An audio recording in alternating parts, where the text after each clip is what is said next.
Hello दोस्तों, एग्जामपुर 91 में आपका स्वागत है दोस्तों। चलिए आज हम लोग सचिन सर के नोट्स का सीडीपी का पार्ट 2 बना रहे हैं दोस्तों। आप लोग को अच्छा लगता है तो लाइक और सब्सक्राइब कीजिए चैनल को दोस्तों,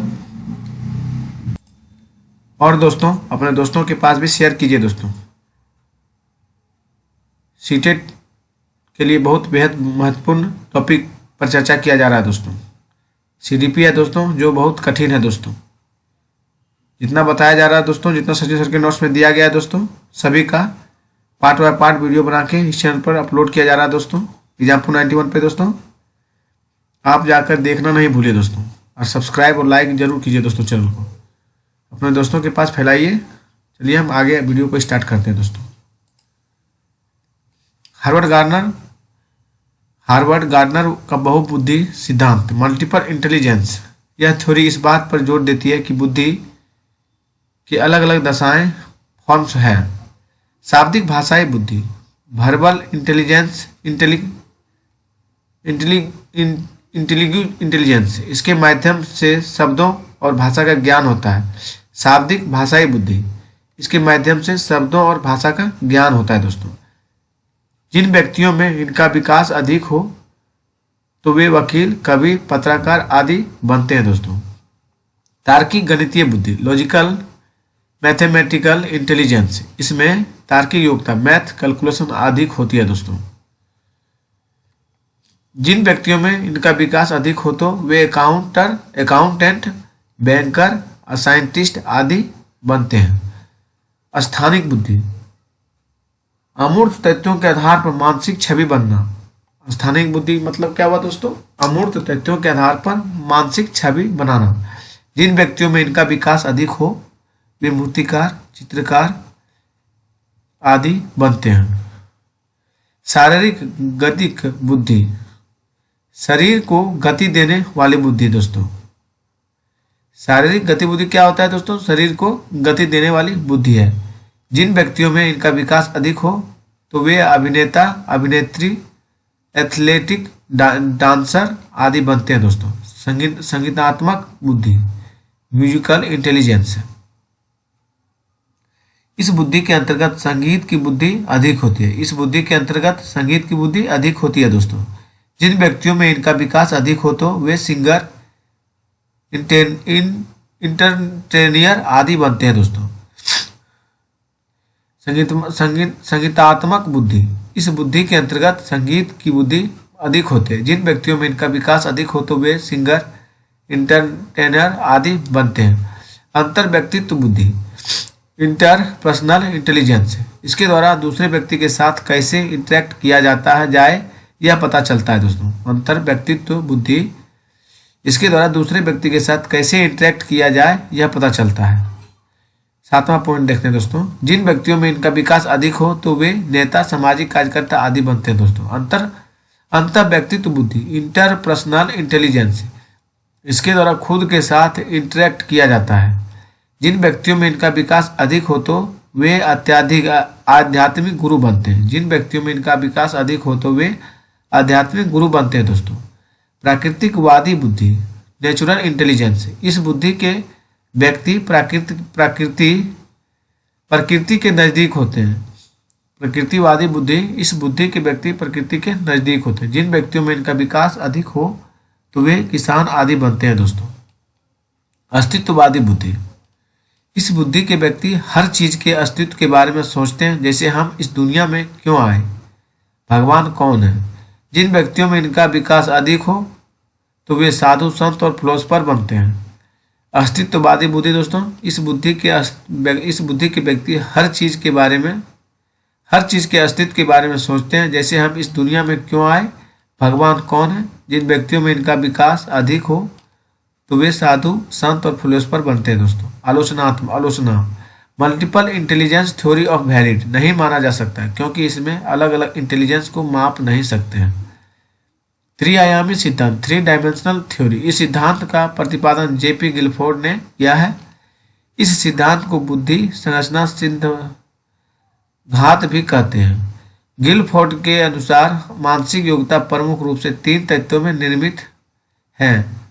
विषय वस्तु, कंटेंट, सक्रिय, ऑपरेशन तथा उत्पाद, प्रोडक्ट। त्रिचापीय त्रिघटकीय सिद्धांत। इस सिद्धांत का प्रतिपादन अस्टनबर्ग ने किया। अस्टनबर्ग ने बुद्धि को 3 भागों में बांटा है दोस्तों। अस्टनबर्ग ने बुद्धि को 3 भागों में बांटा है। अनुभवात्मक बुद्धि,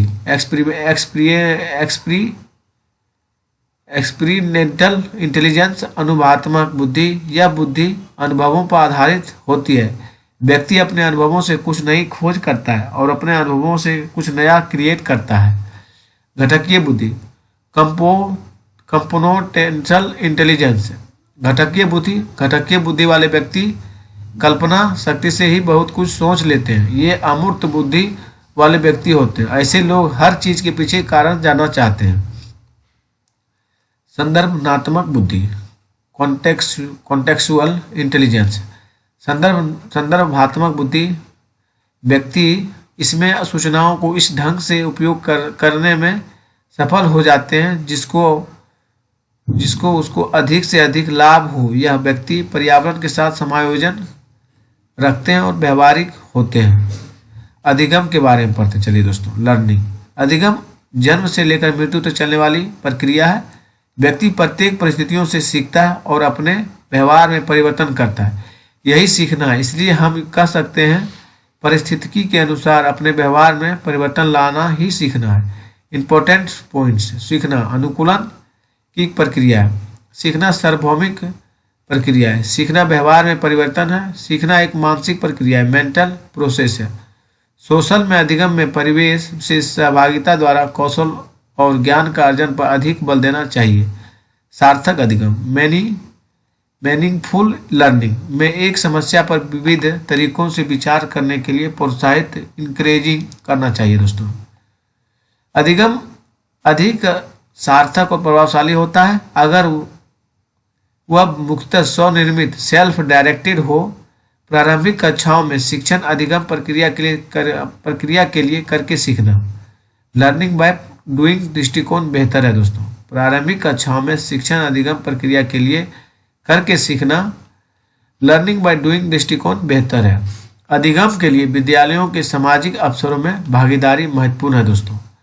अधिगम के लिए विद्यालय के सामाजिक अवसरों में भागीदारी महत्वपूर्ण है। अधिगम मुख्य रूप से एक सामाजिक क्रिया है। अधिगम मुख्य रूप से एक सामाजिक क्रिया है दोस्तों। प्रभावी अधिगम के लिए शिक्षार्थी की सक्रिय भागीदारी की आवश्यकता होती है। प्रभावी अधिगम के लिए शिक्षार्थी की सक्रिय भागीदारी की आवश्यकता होती है दोस्तों। सार्थक अधिगम मीनिंगफुल लर्निंग में विश्लेषण, समालोचनात्मक सोच तथा समस्या समाधान, analysis, critical thinking and problem solving की प्रक्रिया शामिल है दोस्तों। अधिगम वक्र, कर्व्स ऑफ लर्निंग। जब अधिगम की मात्रा प्रभाव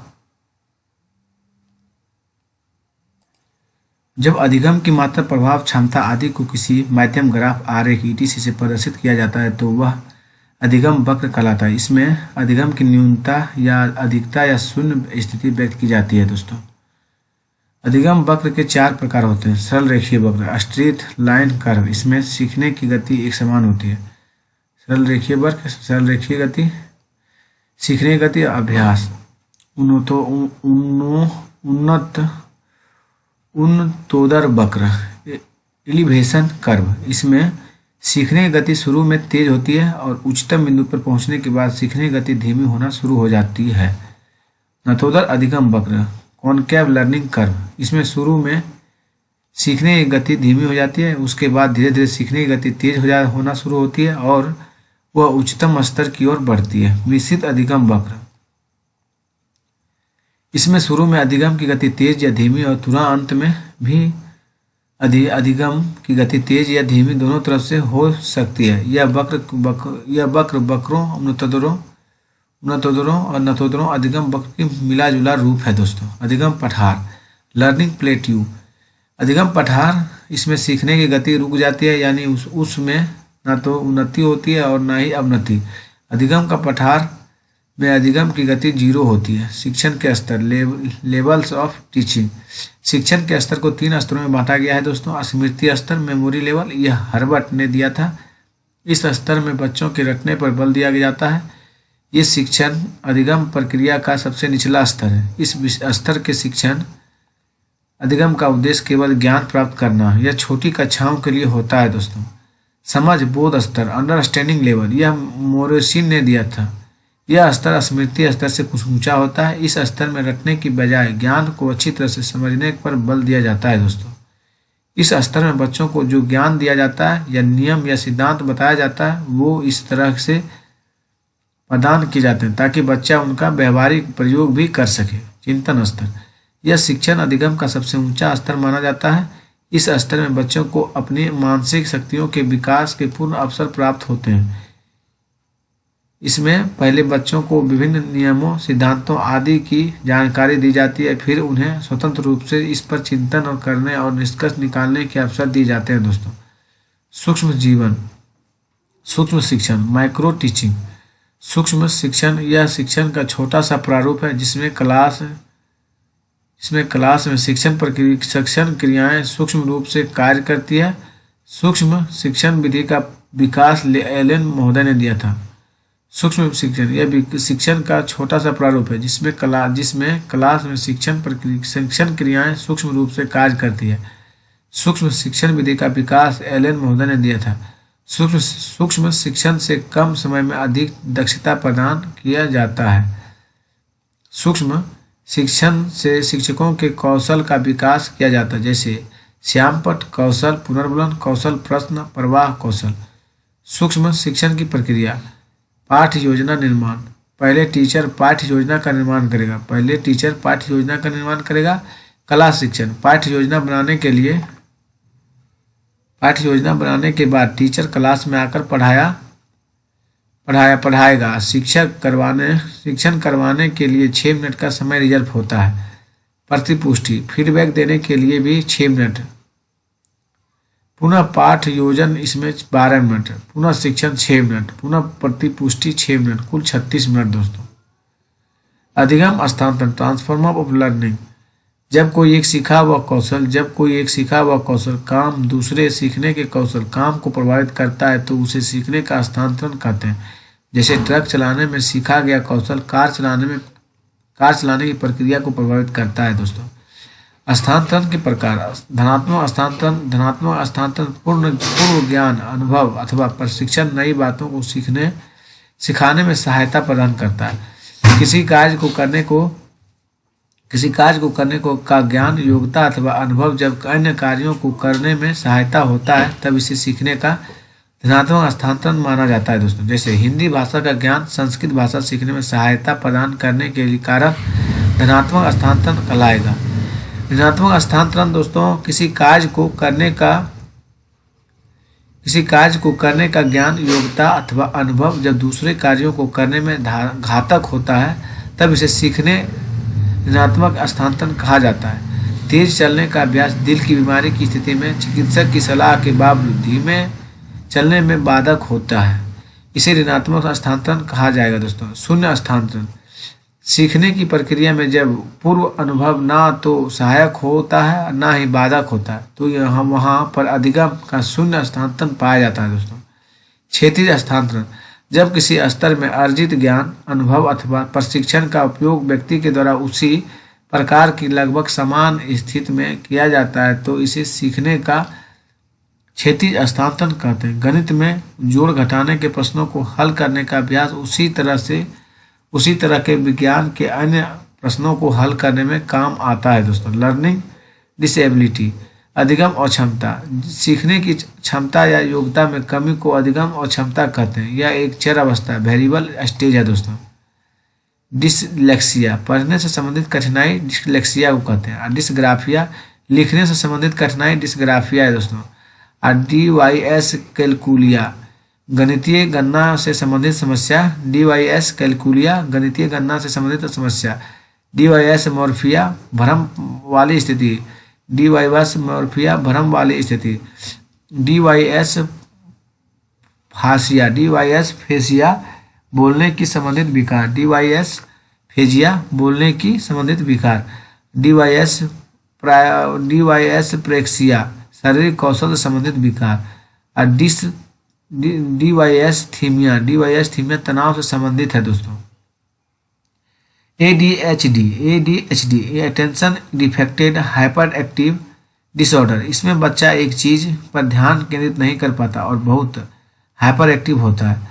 संलीनता, आत्म केंद्रिता, एट्यूज्म, दोहराव, रिपीटेटिव और बार बार किए जाने वाला व्यवहार बिहेवियर एट्यूज्म कहलाता है। यह दिव्यांगता सामाजिक संचार, सोशल कम्युनिकेशन में चुनौतियों का कारण बनती है।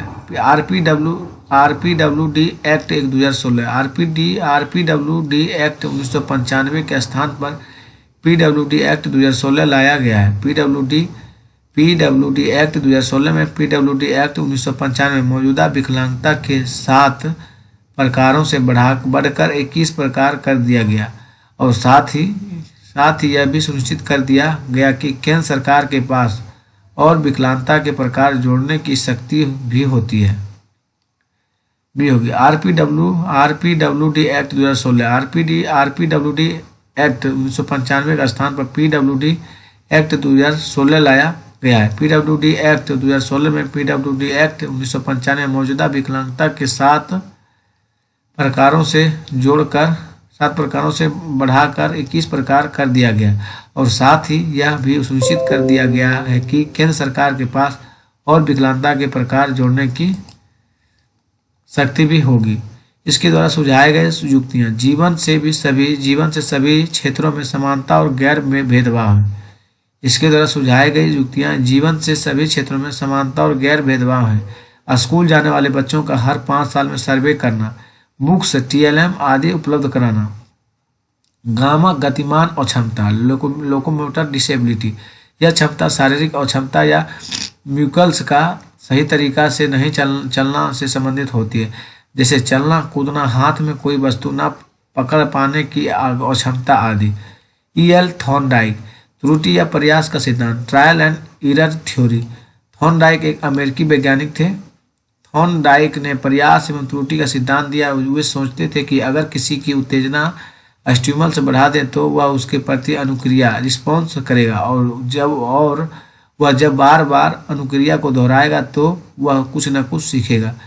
प्रयोग, थॉर्नडाइक ने एक पिंजरे में भूखी बिल्ली को बंद कर दिया और बाहर एक मरी मछली रख दी। पिंजरे में एक लीवर लगा होती है जिस पर पैर पड़ने पर गेट खुल जाता है और बिल्ली भूख के मारे छटपटाती है, इधर उधर घूमती है और अचानक उसका पैर उस लीवर पर पड़ जाता है और गेट खुल जाता है और बिल्ली अपने लक्ष्य मृत मछली तक पहुंच जाती है। दोस्तों, यह प्रयोग सिद्धांत यह बताता है कि जब हम प्रयास करेंगे तो त्रुटियां होगी, लेकिन अंत में हम अपने लक्ष्य तक पहुंच जाएंगे, यानी सीख जाएंगे। थॉर्नडाइक ने 2 नियम दिए, मुख्य नियम, गौण नियम, प्राथमिक नियम, प्राइमरी लॉ, अभ्यास का नियम, लॉ ऑफ द एक्सरसाइज। यह नियम बताता है कि किसी काम का हम जितना अभ्यास करेंगे उसे उतना ज़्यादा ही सीखेंगे। तत्परता का नियम, लॉ ऑफ द रेडिएशन, यह नियम बताता है कि किसी काम को करने के लिए हम जितने तत्पर हो रहेंगे उसे उतना जल्दी ही सीखेंगे। प्रभाव का नियम, लॉ ऑफ द इफेक्टेड, यह नियम यह बताता है कि यदि सीखना संतोषजनक हो तो सीखना तीव्र हो जाता है, यदि सीखना असंतोषजनक नहीं होता। तो थॉर्नडाइक ने इस नियम को पुरस्कार और दंड को महत्व दिया है। गौण नियम, सेकेंडरी लॉ, बहु प्रतिक्रिया का नियम, लॉ ऑफ मल्टीपल रिस्पॉन्स, यह नियम के अनुसार हम नया कार्य सीखते हैं, समय अनेक प्रतिक्रियाएं एवं प्रयास करते हैं तथा उसके बाद उस कार्य को करने की सही विधि मालूम होती है। दोस्तों, आंशिक क्रिया या नियम, लॉ ऑफ द प्रेटेल एक्शन, इस नियम के अनुसार हम अपने पूरे कार्य को छोटे छोटे भागों में विभाजित करके करें तो यह अधिक शीघ्र और सरल हो जाता है। दोस्तों, आत्मीकरण का नियम, लॉ ऑफ द एसिमुलेशन, इस नियम के अनुसार हम नए ज्ञान को अपने पुराने ज्ञान के साथ जोड़कर इसे अस्थायी बना लेते हैं। दोस्तों, इससे अधिगम अधिक सुगम और सरल हो जाता है। मनोवृत्ति अभिवृत्ति का नियम, लॉ ऑफ डिस्पोजिशन, यह नियम हमें यह बताता है कि किसी भी काम को करने के लिए जितनी हमारी पॉजिटिव अभिवृत्ति होगी उतनी ही ज़्यादा उस काम को सीखेंगे और अगर अभिवृत्ति कम हुई तो उस काम को कम सीखेंगे। सहचर क्रिया का नियम, लॉ ऑफ एसोसिएटिव शिफ्टिंग। इस नियम का अभिप्राय है पहले की गई क्रिया को अन्य परिस्थितियों में भी उसी प्रकार करना। इरर्स दोस्तों, देखिए इरर्स, बच्चे को इरर उनके लिखने के प्रोसेस का एक पार्ट है दोस्तों। ये बच्चों को थिंकिंग को समझने में एक रिसोर्स का काम करती है। स्टूडेंट की इरर्स संकेत इंडिकेट करती है कि उन्हें यांत्रिक अभ्यास मैकेनिकल ड्रिल की जरूरत है।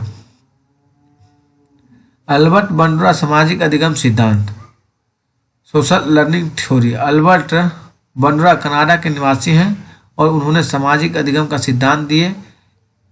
इस सिद्धांत में दूसरों के व्यवहार को देखकर सीखा जाता है। समाज के मान्य व्यवहार को अपनाया जाता है तथा अमान्य व्यवहार को नकारा जाता है। इस सिद्धांत को अन्य नामों से भी जाना जाता है दोस्तों।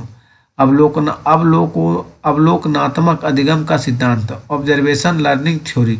अनुकरण करना, इमिटेशन, मॉडलिंग।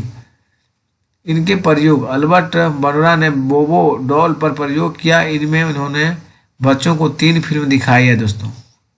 प्यार, समाज, हिंसा। बंडरा के according stage of learning, attention अवधान, रिटेंशन अवधारणा, रिप्रोडक्शन पुनरुत्पादन, मोटिवेशन अभिप्रेरणा।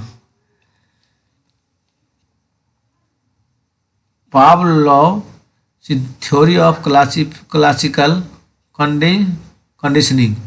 पावलोव सिद्धांत, शास्त्रीय अनुबंध सिद्धांत। आईपी पावलोव या एक रूसी वैज्ञानिक थे। इनको 1904 नोबेल पुरस्कार मिला है। इनके अनुसार किसी की उत्तेजना के पैरेलल अगर कोई सिग्नल निर्धारित कर दे तो वह समान प्रतिक्रिया रिस्पॉन्स करेगा जितना वह उत्तेजना बढ़ाने पर करता था।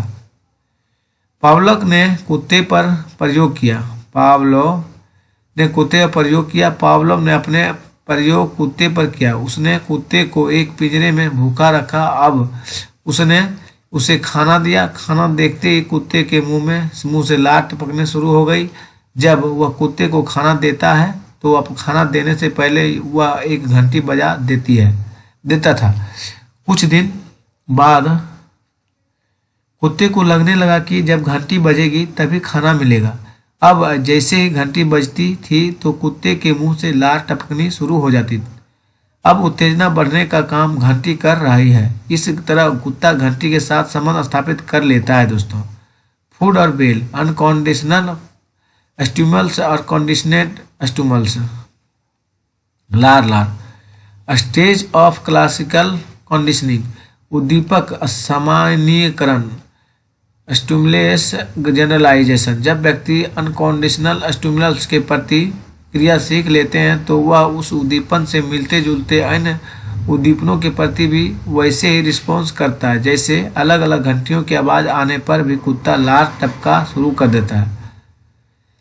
विलोपन, एक्सटेंशन। अगर कंडीशन स्टिमुलस के बाद अनकंडीशनिंग स्टिमुलस प्रदान ना करे तो कुछ समय बाद रिस्पॉन्स आना बंद हो जाता है। जैसे घंटी की आवाज़ के बाद अगर खाना ना दिया जाए तो कुत्ते की लार आना बंद हो जाएगी। विभेद, डिस्क्रिमिनेशन। इसमें व्यक्ति ओरिजिनल अनकंडीशनल स्टिमुलस और अदर स्टिमुलस के बीच विभेद या अंतर करना शुरू कर देता है। जैसे बहुत सारी घंटियां बजने के बावजूद कुत्ता का यह पहचान जाता है कि किस घंटी की आवाज़ के बाद खाना मिलेगा। बीएफ स्किनर का क्रिया पर सुप्त अनुबंध सिद्धांत, ऑपरेंट कंडीशनिंग थ्योरी। इस सिद्धांत का प्रतिपादन अमेरिका के हार्वर्ड विश्वविद्यालय के प्रोफेसर बीएफ स्किनर द्वारा किया गया है। बीएफ स्किनर ने सबसे अधिक अनुक्रिय रिस्पॉन्स पर जोर दिया, इसलिए इसे क्रिया प्रसूत अनुबंध का सिद्धांत कहा जाता है दोस्तों। बीएफ स्किनर ने अपना प्रयोग पहले चूहे पर और उसके बाद कबूतर पर किया। उन्होंने एक बॉक्स लिया और उसमें एक चूहा बंद कर दिया। बॉक्स में एक लीवर लगा हुआ था। उसमें एक छिद्र था। जब लीवर दबता तब खाना आ जाता था। उस छिद्र के द्वारा जब चूहे को भूख लगी तो वह इधर उधर घूमने लगा। अचानक उसका पैर लीवर में लगा और उसके लिए उस छिद्र से खाना आ गया। इसके बाद उसने इस क्रिया को दोहराया और खाना दोबारा आ गया। इसमें चूहा जब भी प्रतिक्रिया करता है तो उसको खाना मिल जाता है। इसे ही क्रिया प्रसुप्त का अनुबंध सिद्धांत कहते हैं। यह प्रयोग से यह निष्कर्ष निकालता है कि पहले अनुक्रिया रिस्पॉन्स होती है, बाद में उद्दीपन स्टिमुलस मिलता है। जैसे जैसे पुनर्बलन रेनफोर्समेंट मिलता है, वैसे वैसे सही अनुक्रिया करने और लक्ष्य तक पहुंचने की प्रक्रिया में तीव्रता आती है। सीखने की अनुक्रिया में पुनर्बलन रेनफोर्समेंट का विशेष महत्व होता है दोस्तों। पुनर्बलन रेनफोर्समेंट जिस उद्दीपक को देने से अनुक्रिया करने की संभावनाएं बढ़ जाती है, पुनर्बलन कहलाता है। जैसे पेपर पास करने पर पेरेंट्स द्वारा साइकिल और मोबाइल देना। पुनर्बलन दो प्रकार का होता है। सकारात्मक पुनर्बलन पॉजिटिव रेन इन्फोर्समेंट जैसे भोजन, पानी, नौकरी, प्रशंसा आदि। नकारात्मक पुनर्बलन नेगेटिव रेन इन्फोर्समेंट से दंड देना, मना करना, डांटना। प्राणी को यदि सकारात्मक पुनर्बलन दिया जाता है तो प्राणी क्रिया को दोहराता है, और यदि नकारात्मक पुनर्बलन दिया जाता है तो प्राणी क्रिया को नहीं दोहराता है। पुनर्बलन अनुसूची यह दो प्रकार की होती है। सतत पुनर्बलन अनुसूची कंटेंशन रेनफोर्समेंट शेड्यूल्स। इसमें जब जब क्रिया होती है तो पुनर्बलन दिया जाता है। जैसे प्रत्येक सवाल हल करने पर बच्चों की तारीफ करना। आंशिक पुनर्बलन अनुसूची रिपोर्टेबल रेनफोर्समेंट शेड्यूल। इसमें हर क्रिया के लिए पुनर्बलन नहीं दिया जाता, बल्कि कुछ क्रियाओं के लिए दिया जाता है। जैसे सभी सवालों की जगह सिर्फ कुछ सवालों पर तारीफ करना। मनोसामाजिक सिद्धांत फिजिको सोशल डेवलपमेंट। यह सिद्धांत इरिक एरिएशन द्वारा प्रतिपादित किया गया है। इनका मुख्य उद्देश्य बच्चों में व्यक्तिगत पहचान कैसे होती है उस पर था। उनके अकॉर्डिंग पूरे जीवन 8 स्टेप से होकर गुजरता है। विश्वास बनाम अविश्वास, ट्रस्ट vs मस्ट ट्रस्ट। 0 से 1.5 से 2 वर्ष। जिन बच्चों को माता पिता के प्यार आदि मिलता है उनमें विश्वास का भाव विकसित होता है। दूसरी तरफ जिन बच्चों के माता पिता का प्यार आदि नहीं मिलता तो वह रोना बिलखना शुरू कर देता है। इस क्रिया से बच्चों में अविश्वास उत्पन्न होना शुरू हो जाता है दोस्तों। सोसायता बनाम शर्म, लज्जा, शक। Autonomy vs same डॉप्ट। 15 से 2-3 वर्ष। स्वसहायता का अर्थ है स्वयं से, अर्थात जब बच्चे खुद से खाना कपड़ा पहनना ज़्यादा पसंद करने लगते हैं, वे अब दूसरों पर निर्भर रहना नहीं चाहते, तो यह स्वसहायता कहलाता है। दूसरी ओर बहुत ही सख्त माता पिता जब काम करने पर डांटते हैं तो वे बच्चों अपने ही अंदर शक का अनुभव करते हैं दोस्तों। पहल बनाम दोष इनिटिएटिव vs गिल्टी। 3 से 6 वर्ष। जब बच्चे में समझने की क्षमता का थोड़ा विकास हो जाता है तो उसमें जिज्ञासा कॉन्टिन्यूटी बढ़ जाती है। वह बहुत ज़्यादा उत्सुक हो जाता है। उत्सुक होने की वजह से वे पहल करता है। दूसरी तरफ जब माँ बाप उसकी उत्सुकता को दबा देते हैं या उसे डांट देते हैं तो दोष भाव गिल्टी फीलिंग उत्पन्न होना शुरू हो जाता है। परिश्रम बनाम हीनता, इंडस्ट्री vs इन्फेरियोरिटी। 6 से 12 वर्ष। उत्तर बाल्यावस्था। इस आयु में बच्चा माँ बाप का हर काम करने की कोशिश करता है, अतः इसे परिश्रम कहते हैं। दूसरी तरफ अगर अपने बच्चों को कोई काम दिया जाए और उस बच्चे की काम करने की क्षमता कम हो तो वह उस काम को नहीं कर पाएंगे, इसलिए उसमें हीनता आनी शुरू हो जाती है। पहचान बनाम भ्रांति, इंडेंटिटी vs कन्फ्यूजन। 12 से 18 वर्ष। किशोर अवस्था। इस आयु में बच्चों में अपनी पहचान बनाने की बहुत ज़्यादा उत्सुकता होती है। दूसरी तरफ जब बच्चे उद्देश्यपूर्ण काम नहीं करते तो उनके पास बहुत सारे रास्ते खुल जाते हैं दोस्तों। आत्मीयता बनाम अलगाव, इंटीमेसी vs इसोलेशन। 18 से 35 वर्ष पूर्व वयस्कावस्था। आत्मीयता में आदमी दूसरों के साथ घनिष्ठ संबंध बनाता है। घनिष्ठ संबंध होने की वजह से वह दूसरों के साथ मिलजुल कर रहता है, उसे आत्मीयता कहते हैं। दूसरी तरफ जब आदमी दूसरों के साथ घनिष्ठ संबंध नहीं बना पाता तो वह सबसे अलग रहता है, जिसे अलगाव कहते हैं दोस्तों। जननात्मकता बनाम स्थिरता, जनरेटिव vs स्टिगेशन।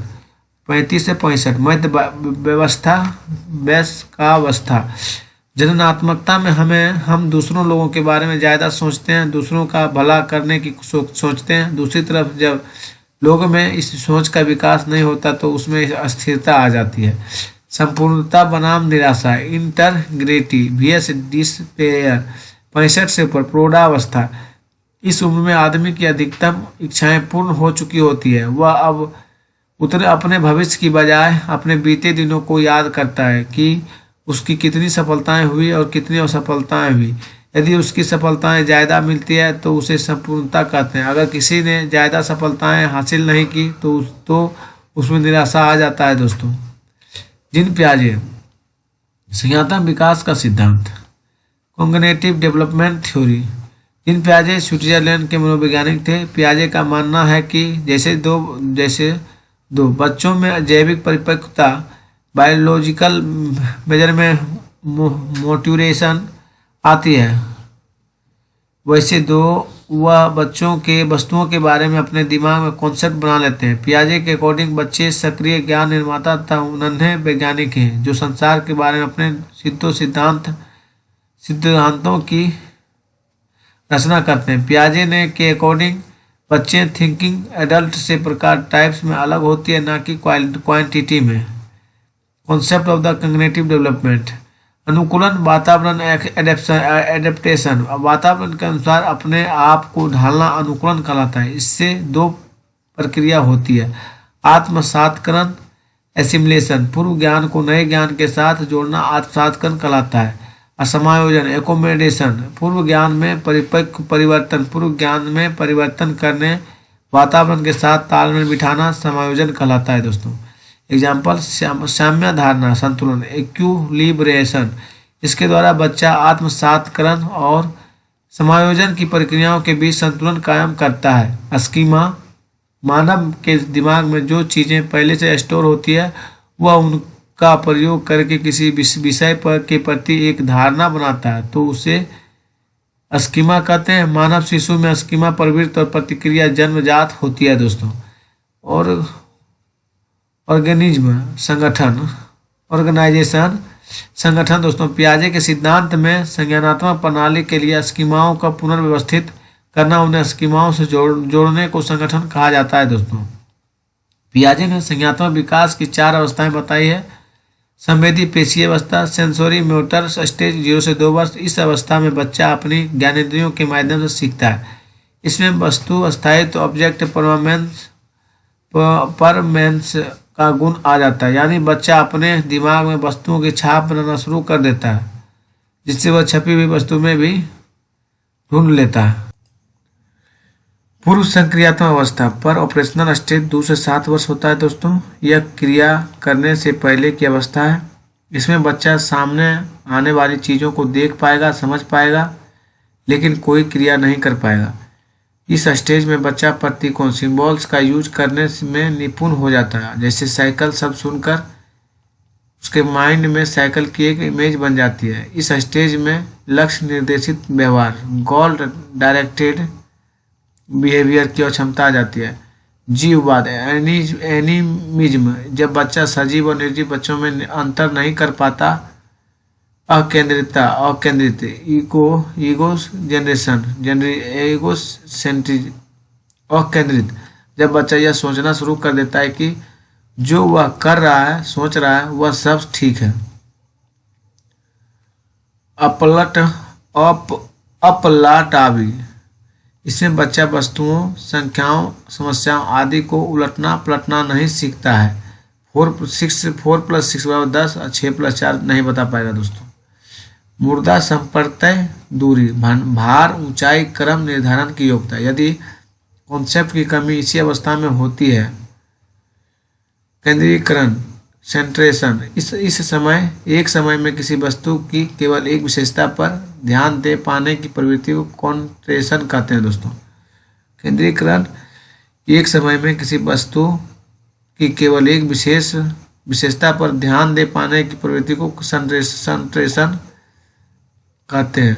संरक्षण कंजर्वेशन, अगर किसी वस्तु के साइज या शेप में चेंज कर दें तो उसकी क्वालिटी पर कोई प्रभाव नहीं पड़ता, लेकिन बच्चा उसको समझ नहीं पाता। क्रमबद्धता, इसमें बच्चा वस्तुओं तत्वों को उनके आकार में रखना नहीं सीख पाता है। क्रमबद्धता दोस्तों सेंट्रेशन, इसमें बच्चा वस्तुओं और तत्वों को उनके आकार में रखना नहीं सीख पाता है।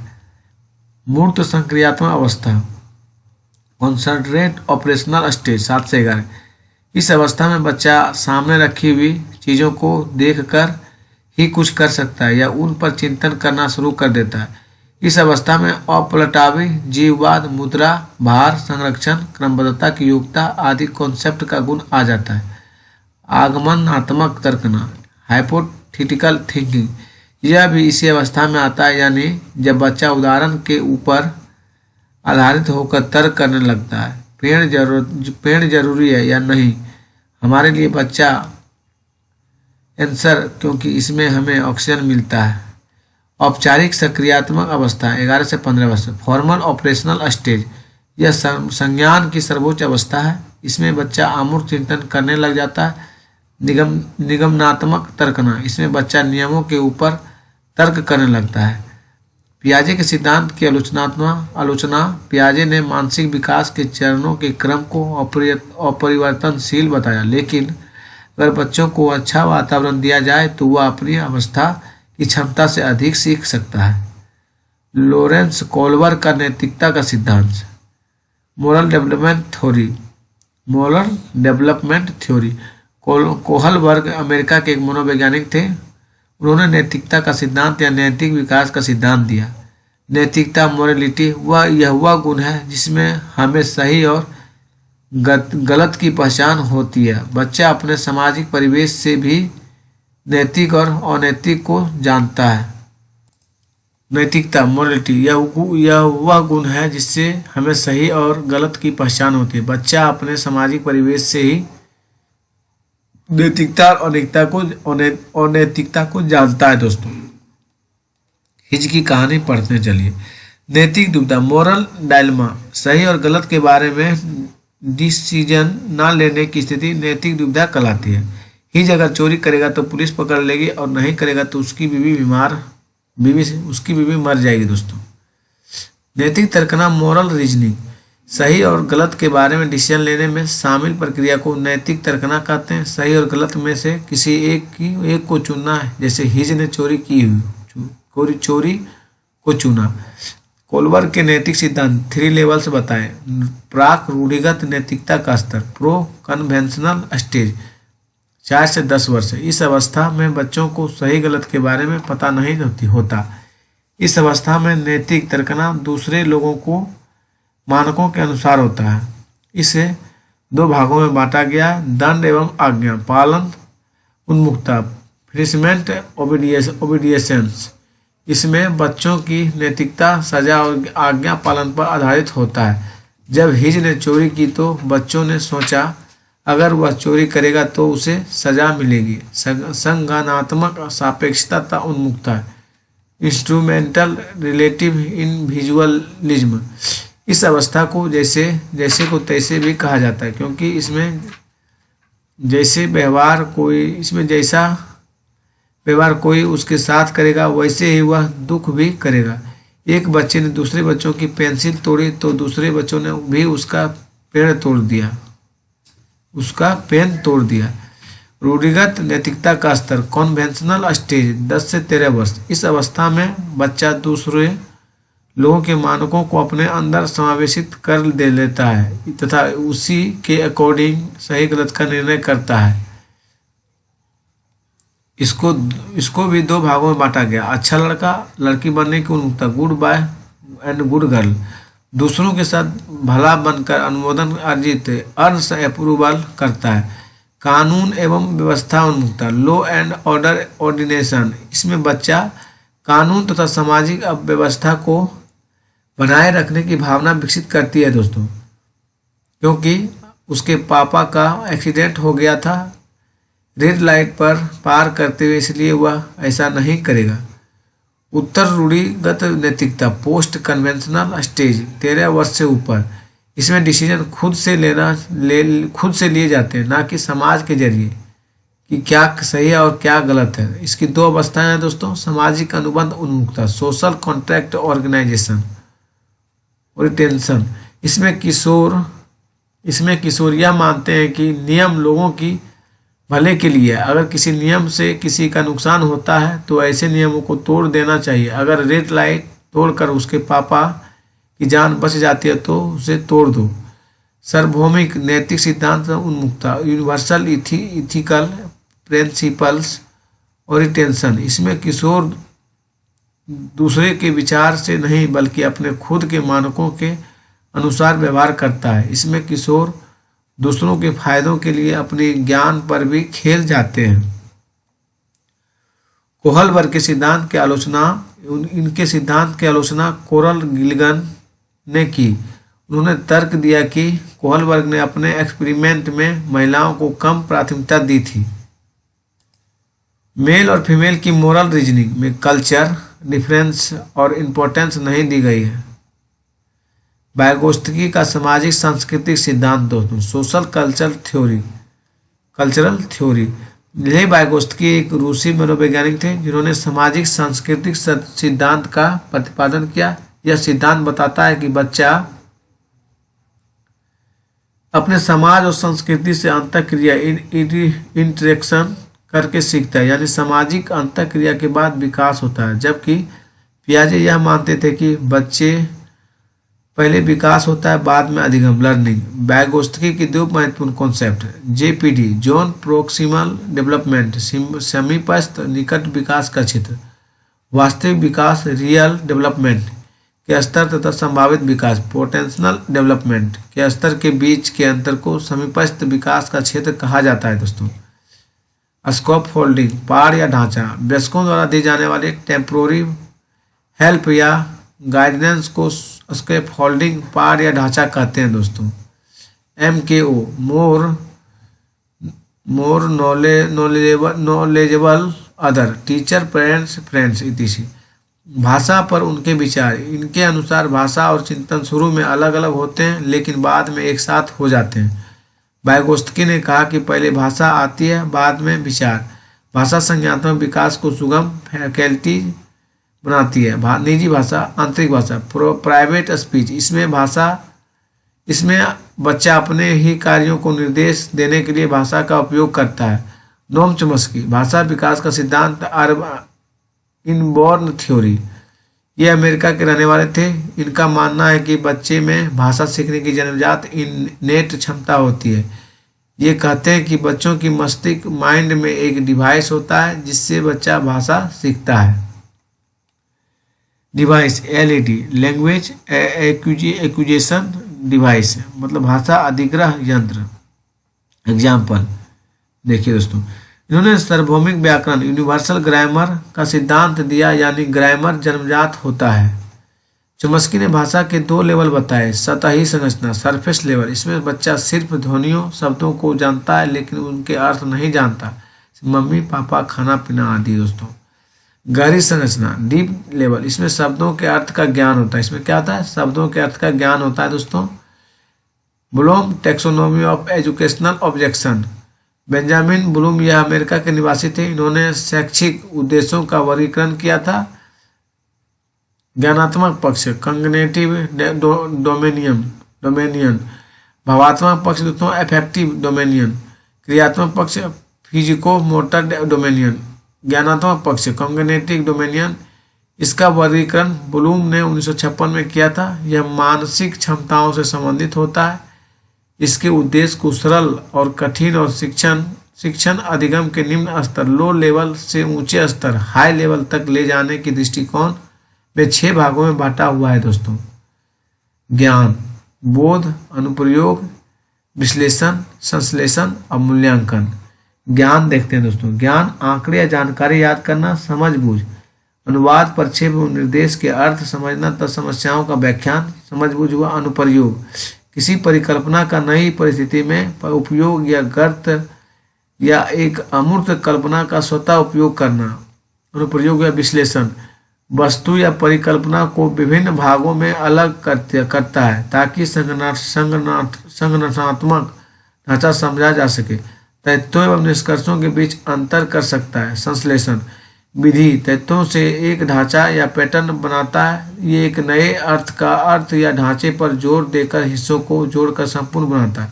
मूल्यांकन विचारों तथा सामग्रियों के मूल्य पर निर्णय करना। भावात्मक पक्ष एफेक्टिव डोमेनियम, इसमें वे तरीके शामिल होते हैं जिनसे हम भावनात्मक रूप से सामना करते हैं। से तारीफ, उत्साह, प्रेरणा आदि दोस्तों। क्रियात्मक पक्ष फिजिको मोटर डोमेनियम, इसमें शारीरिक हलचल, मोटर स्किल के क्षेत्र आदि शामिल होते हैं। बाल केंद्रित शिक्षा तथा प्रगतिशील शिक्षा, child contract and progressive education. बाल केंद्रित शिक्षा, चाइल्ड सेंटर एजुकेशन। बाल केंद्रित शिक्षा के समर्थन जॉन डेवी थे। बाल केंद्रित शिक्षा एक ऐसी शिक्षा है जिसमें हम बच्चों को केंद्र बिंदु मानकर शिक्षा प्रदान करते हैं। बाल केंद्रित शिक्षा के अंतर्गत बालक की रुचियों, इंटरेस्ट, प्रवृत्तियों तथा क्षमताओं को ध्यान में रखते हुए शिक्षा प्रदान की जाती है। जब हम बच्चों को बाल केंद्रित शिक्षा प्रदान करते हैं तो शिक्षण रुचिकर होता है दोस्तों। प्रगतिशील शिक्षा, प्रोग्रेसिव एजुकेशन, जब बच्चों को हम उसकी अभिवृत्तियों, एटीट्यूड्स, इच्छाओं, इंटरेस्ट के अनुसार पढ़ाते हैं तो उसका शिक्षण स्तर बढ़ जाता है, जिसे प्रगतिशील शिक्षा कहते हैं दोस्तों। प्रगतिशील शिक्षा के अनुसार शिक्षा बच्चों के लिए बनी है, ना कि बच्चा शिक्षा के लिए। प्रगतिशील शिक्षा के से बच्चों का सर्वांगीण ऑलराउंड विकास होता है दोस्तों। प्रगतिशील शिक्षा करके सीखना, लर्निंग बाय डूइंग प्रबल देती है। प्रोग्रेसिव एजुकेशन में setting, arrangement, time table flexible होना चाहिए दोस्तों। इसमें सहयोगिता पूर्ण अधिगम, कोलैबोरेटिंग लर्निंग होता है। According to CBSE, progressive education में बच्चों समूह में एक्टिव पार्टिसिपेंट करे और सोशल स्किल को सीखे। प्रगतिशील शिक्षा में संयुक्त राज्य अमेरिका USA के मनोवैज्ञानिक जॉन डेवी का योगदान है दोस्तों। जॉन डेवी ने शिक्षा को त्रिध्रुवीय प्रणाली, ट्रिपोलर प्रोसेस बताया है। त्रिध्रुवीय प्रणाली, ट्रिपल प्रोसेस, टीचर, बालक, पाठ्यक्रम, आश्रित चर, डिपेंडेंट वेरिएबल, स्वतंत्र चर, इंडिपेंडेंट वेरिएबल, मध्यस्थ चर, इंटरमीडिएट वेरिएबल। भारत में बाल केंद्रित शिक्षा का श्रेय गिजू भाई को दिया जाता है दोस्तों। सिगमंड फ्रॉयड, मनोविश्लेषणात्मक सिद्धांत, फिजिको एनालिटिक थ्योरी। इस सिद्धांत का प्रतिपादन सिगमंड फ्रॉयड ने किया था, जो ऑस्ट्रिया के निवासी थे। इस सिद्धांत में मन या मस्तिष्क का विश्लेषण किया जाता है दोस्तों। इन्होंने 3 टाइप के मन बताए, चेतन मन और अर्धचेतन मन और अचेतन। कॉन्शियस माइंड 10%, सब कॉन्शियस माइंड, अनकॉन्शियस माइंड 90%। यह मन प्रेजेंट के विचारों को रिलेट होता है। इसमें हमें तुरंत ज्ञान नहीं होता, लेकिन कुछ टाइम देकर याद किया जा सकता है। अर्धचेतन में दोस्तों, सब कॉन्शियस माइंड में। अनकॉन्शियस माइंड में तो अचेतन में इसमें वे बातें होती है जो हम भूल चुके हैं और हमारे याद करने पर भी याद नहीं आता दोस्तों। फ्रॉयड ने व्यक्तिगत पर्सनालिटी को 3 भागों में बांटा है। आइदम, इसमें व्यक्ति की शारीरिक और मूल आवश्यकताएं हैं, जैसे भूख, प्यास, सेक्स आदि को सेटिस्फाइड करना होता है। यह सामाजिक आवश्यकताओं को नैतिक मूल्यों की चिंता किए बिना इस इच्छाओं की पूर्ति पर बल देता है।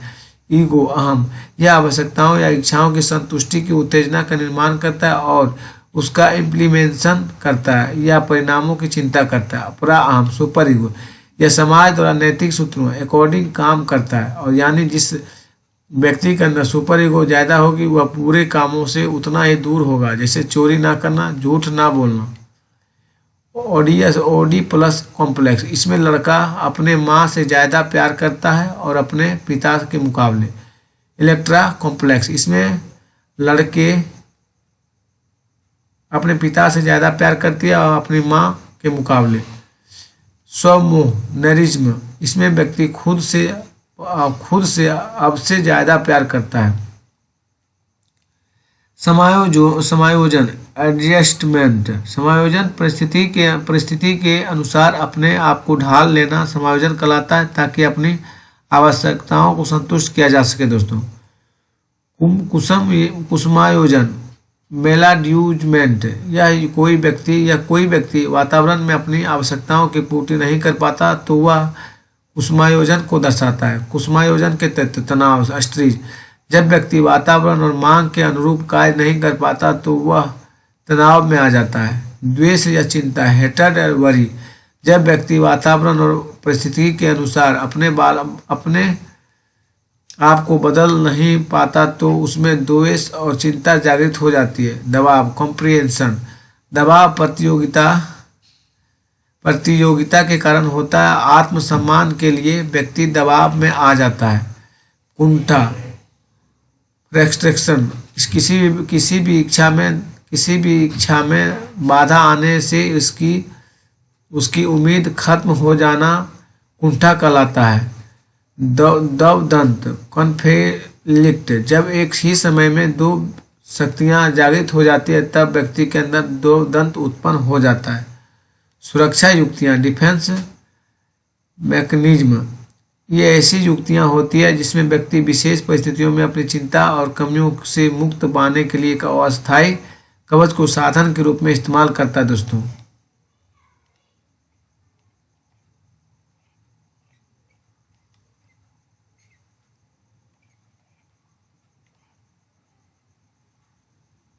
थैंक यू दोस्तों, इस सीरीज को यहीं समाप्त किया जाता है।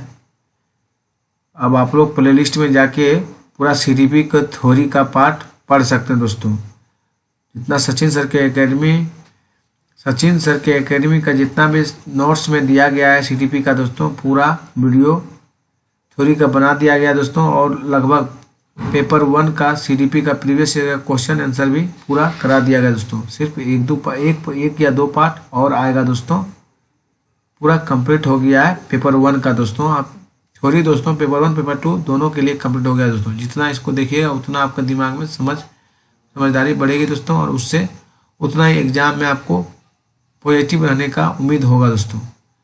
थैंक यू दोस्तों, चैनल को सब्सक्राइब कीजिए और लाइक कीजिए और कमेंट कीजिए दोस्तों, और अपने दोस्तों को भी बताइए चैनल को सब्सक्राइब। न्यू चैनल है अभी दोस्तों, इसको जितना फैलाइएगा उतना बेटर होगा दोस्तों, उतना जल्दी हम पूरा सचिन सर के नोट्स का वीडियो अपलोड कर देंगे आप दोस्तों। अब ईवीएस का पार्ट प्रीवियस ईयर का क्वेश्चन का वीडियो बनाना शुरू करेंगे दोस्तों, आप लोग देखना नहीं भूलिएगा दोस्तों। थैंक यू दोस्तों।